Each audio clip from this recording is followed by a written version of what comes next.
إدارة المحطة هي المسؤولة عن وقف البرنامج او تحديدا المشاهد المصري اللي اتشغل جدا امبارح بموضوع انه تم عدم بث الحلقه الثانيه من باسم في الموسم، باسم يوسف او البرنامج في الموسم الجديد بتاعه، ووقف بث البرنامج الذي يقدمه الاعلامي باسم يوسف. قرر مجلس اداره شبكه قنوات CBC ايقاف اذاعه برنامج البرنامج، ايقاف اذاعه برنامج البرنامج، ايقاف اذاعه برنامج البرنامج.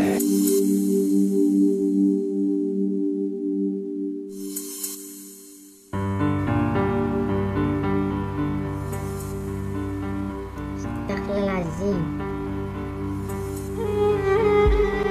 حرام. السلام عليكم ورحمة الله وبركاته. الشعب المصري العظيم اللي استحمل كتير،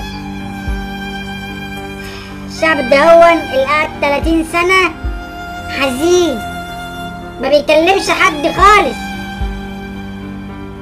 لمصر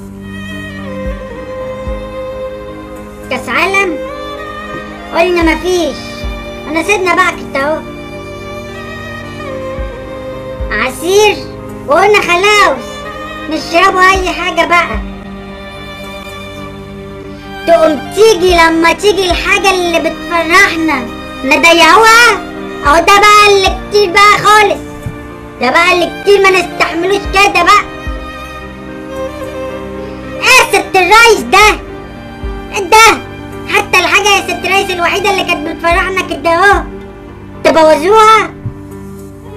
وقفتوا ليه يا ست الريس برنامج ليه؟ بتاع الدكتور باسم يونس. ايه ده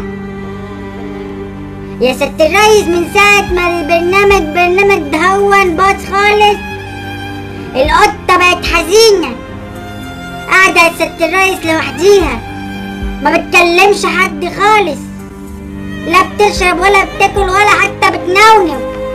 طب بتستنى يا ست الريس الدكتور باسم بالساعتين 3 دلوقتي تعمل ايه؟ احنا نستحملها يا ست الريس، دي قطة دي حراوة. مش كانت دكتور باسم يونس تهون زي العسل؟ دلوقتي بقى ايه اللي حصل يا ست الريس؟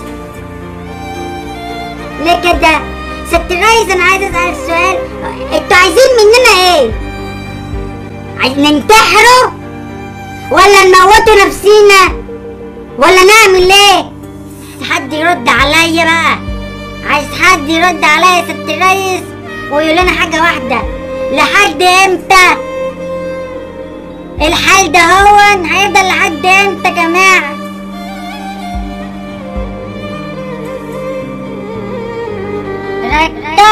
دكتور باسم